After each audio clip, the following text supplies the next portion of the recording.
Một phương thức hủy diệt chính xác thường có hai loại. Một là lở đất, sụp đổ trong suốt như đế chế của Alexander khiến người ta mất cảnh giác. Loại khác là tan rã như La Mã cổ đại, trải qua một quá trình suy tàn tương đối dài. Ngày 8 tháng 12 năm 1991, cả thế giới đều chú ý đến cung điện Kremlin. Thay đổi cờ qua đêm, rất ít người để ý Mỹ, đồng thời cũng bắt đầu một quá trình suy thoái chính trị kéo dài.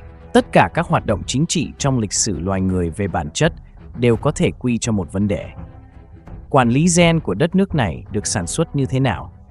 Đồng thời, sự suy giảm chính trị của một quốc gia hầu như tất cả đều vì cùng một lý do, tự sinh sản quá mức của giới thượng lưu. Về số lượng, dân số của nhóm ưu tú thấp hơn nhiều so với nhóm dân thường. Ngay cả khi tầng lớp kinh doanh có thể phổ biến, tận hưởng điều kiện phát triển và giáo dục tốt hơn, nhưng dân thường vẫn có thể dựa vào lợi thế về số lượng, tạo ra nhiều cá nhân xuất sắc. Giống như giao phối cận huyết sinh học, dễ dàng dẫn đến sự suy giảm chức năng của các cá thể sinh học. Ở cấp độ xã hội, ưu tú nếu không thu hút rộng rãi những người tài năng từ dân thường cũng sẽ dẫn đến sự suy giảm khả năng toàn diện của quản lý. Và những người tài năng bị mắc kẹt ở phía dưới dần dần tích lũy, sớm muộn gì cũng sẽ dẫn đến tướng lĩnh.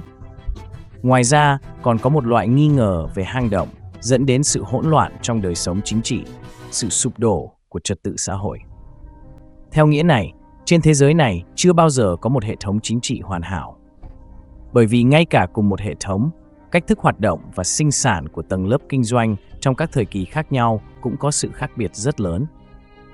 Sau khi Thế chiến II kết thúc, Mỹ từ một nơi trong quá trình chuyển đổi từ cường quốc khu vực sang bá quyền thế giới, phát hành rất nhiều màu đỏ cho sự phát triển kinh tế của Hoa Kỳ, mang lại động lực mạnh mẽ. Nhưng quá trình này đồng thời cũng thay đổi sâu sắc tầng lớp kinh doanh và tầng lớp dân sự Mỹ.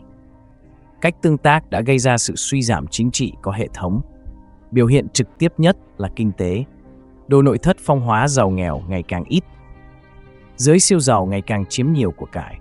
Về mặt chính trị, sự đồng thuận xã hội giảm mạnh. Tư tưởng hóa, chiến tranh chính trị cực đoan hóa và nguồn gốc của tất cả quay trở lại sau khi Liên Xô sụp đổ. Sự giàu có khổng lồ được giải phóng. 168 trước công nguyên, lãnh sự La Mã Paulus đánh chiếm vương quốc Macedonia. Di sản của Alexander Đại Đế bị phá hủy hoàn toàn. 150.000 cư dân bị biến thành nô lệ. Sau đó, người La Mã nhanh chóng chinh phục xung quanh Địa Trung Hải. Vương quốc lớn nhỏ cho đến khi đốt cháy ngôi nhà hùng mạnh Thái Cực Thành. Cư dân bị đầu tư, 50.000 người còn lại bị bắt làm nô lệ.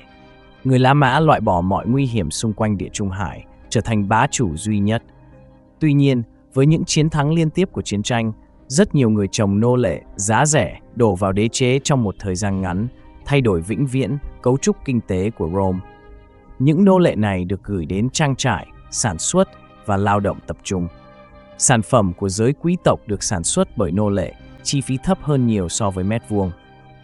Chỉ trong một thế hệ, những người La Mã cổ đại sống bằng đất đai tự trồng trọt.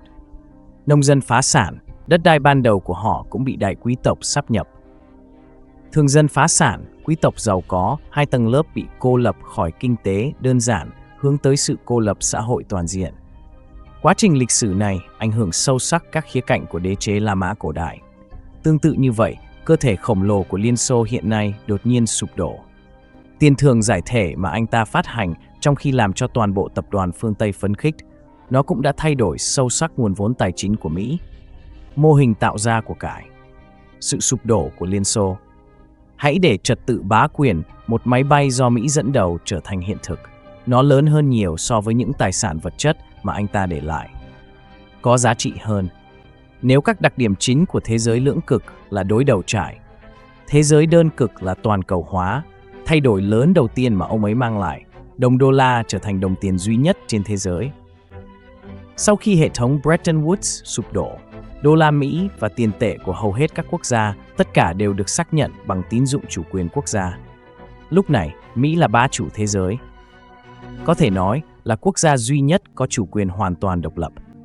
Đồng đô la Mỹ cũng tự nhiên trở thành đồng tiền có tín dụng mạnh nhất.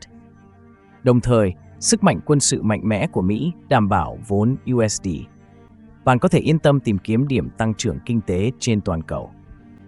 Tuy nhiên, như các quý tộc của đế chế La Mã sau chiến thắng, thông qua lao động nô lệ, sản xuất rất nhiều nông sản giá rẻ, phá hủy nền kinh tế nông nghiệp.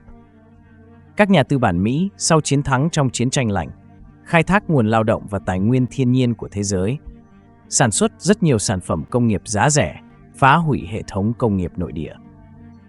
Sản xuất hiện đại có chuỗi sản xuất dài, có thể tự nhiên cho tầng lớp dân sự, cung cấp một đường cong tăng tương đối mượt mà.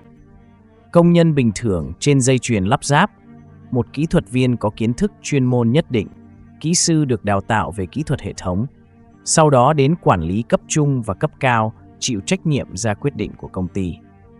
Nhưng trong tài chính, công nghệ cao và các ngành khác, các bậc thang đi lên tương tự phải dốc hơn và hiếm hơn nhiều. Khi khả năng tiếp cận tầng trên trở nên rất hiếm, con cái của giới thượng lưu cũng sẽ tiêu hóa nó. Một phần lớn mối liên hệ giữa giới thượng lưu và dân thường sẽ ngày càng yếu đi. Tuy nhiên, theo hiến pháp Hoa Kỳ, trong hoạt động sản xuất kinh tế, thường dân đã dần mất đi giá trị nhưng vẫn được hưởng các quyền chính trị. Hay nói thẳng hơn là chọn. Tình trạng kinh tế này và sự bất cân xứng về quyền chính trị tích lũy đến một mức độ nhất định sẽ dẫn đến một cuộc khủng hoảng về tính hợp pháp trong chính trị Mỹ. Theo lời của giới thượng lưu, đó là sự trỗi dậy của chủ nghĩa dân túy. Người dân bắt đầu trở nên ngu ngốc, điên cuồng mất lý trí, dễ dàng bị kích động bởi một nhân vật quyền lực sử dụng. Tuy nhiên, lời buộc tội chủ nghĩa dân túy này không chỉ là đạo đức giả, vô sỉ hơn. Bởi vì khi người dân vẫn còn lý trí, khi vẫn sẵn sàng lắng nghe và giao tiếp, những tầng lớp kinh doanh này đang bận rộn từ tay người dân lấy đồng xu cuối cùng. Người như vậy không có bất kỳ vị trí và trình độ nào khiếu nại và đổ lỗi cho dân túy. Ngay cả từ chủ nghĩa dân túy cũng chỉ là tầng lớp kinh doanh dùng cho lòng tham của mình, một thuật ngữ được phát minh bằng cách trốn tránh trách nhiệm. Thật ra, khi tầng lớp kinh doanh của một quốc gia tự sinh sản, tự đóng cửa đến một mức độ nhất định, sự xuất hiện của một nhân vật mạnh mẽ, ngược lại có thể thông qua một phần cấp quận. Hợp nhất các nhóm lợi ích, hỗ trợ một nhóm lợi ích mới nổi khác, tạm thời phục hồi đế quốc. Chẳng hạn như quân đội Tan Ninh Đại Đế Đấng Christ sẽ thu hút rất nhiều người nghèo. Giáo phụng làm quốc tướng, giảm bớt áp lực quản lý xã hội cơ sở, nó đã duy trì danh tiếng của đế chế La Mã. Đây là một phương pháp phổ biến trong lịch sử. Napoleon Mai của Pháp, Lincoln của Hoa Kỳ. Cuộc sống quân sự nổi tiếng của hai người là một ví dụ. Từ một góc độ khác, sự sụp đổ của giới quý tộc cũng sẽ dẫn đến sự hợp nhất của nhiều tàn tích thế hệ trẻ và khả năng quản lý hiện đại. Chiến tranh khốc liệt khiến xã hội chảy máu vô số. Cuộc sống của người dân không bằng trước. Tại sao xã hội như vậy không sụp đổ? Bởi vì các cơ hội tầng lớp dân sự có thể nhận được thậm chí còn ít hơn. Cơ hội thăng tiến của người trẻ so với tầng lớp kinh doanh khi bậc thang thăng tiến trở nên dốc hơn và mối quan hệ giữa giới thượng lưu và dân thường trở nên tồi tệ hơn sẽ chỉ có một kết quả. Tầng lớp thanh niên học tốt, tài năng xuất sắc, người trẻ tuổi không thể nhận được cơ hội. Sau đó, họ có thể làm theo lời nói và hành động của một nhân vật cực kỳ mạnh mẽ, thông qua một số cách để đạt được vị trí không thể đạt được trong một cuộc sống bình thường. Thậm chí không ngại tự mình hy sinh để thành công. Khi chiến tranh bắt đầu, họ phải thể hiện tài năng của mình và nhanh chóng tạo dựng sự nghiệp vĩ đại. Ngay cả khi chiến tranh kết thúc, một số quốc gia sẽ tổ chức lại. Cơ hội để giới trẻ tài năng không quá tuyệt vời, nhưng sự nghiệp có thể giữ lâu dài. Nó giống như sự trỗi dậy của một vị vua anh hùng. Cơ hội kiếm sống của mọi người tăng lên đáng kể. Tuy nhiên, khi chế độ phong kiến được củng cố, cơ hội kiếm sống của các thế hệ tiếp theo sẽ giảm dần.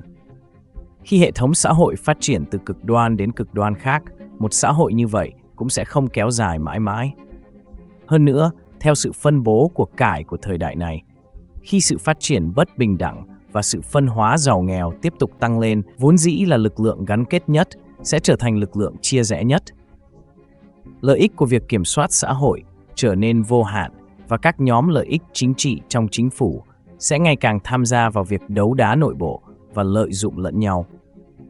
Cuối cùng, giới trẻ chỉ có thể chọn một phương án tàn bạo nhất để giải quyết vấn đề này.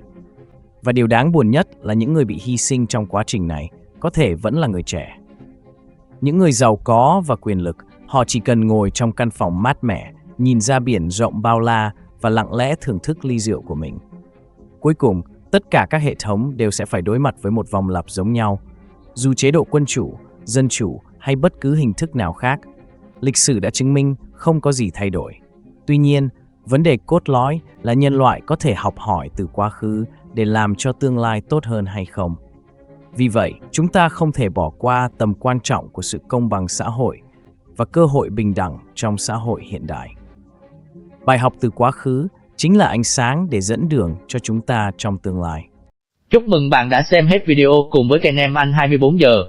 Để không bỏ lỡ những video tiếp theo, hãy bấm vào nút đăng ký hình tròn ở giữa màn hình, hoặc có thể xem các video tiếp ở bên phải hoặc bên trái. Xin chào và hẹn gặp lại vào các video sau.